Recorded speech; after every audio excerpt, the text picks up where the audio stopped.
আসসালামু আলাইকুম গাইজ, দেখেন যে আমার পাশের মাঠে খেলা হচ্ছে, আমার বাসার পাশের মাঠে। আমি বারান্দা থেকে ভিডিও করতেছি,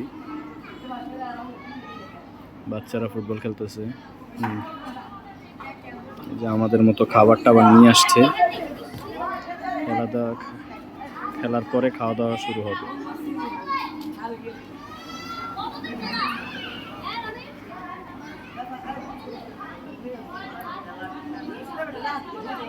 আমরা এরকম ছোটবেলায় অনেক খেলছি, যে গোল কি চেঞ্জ করলো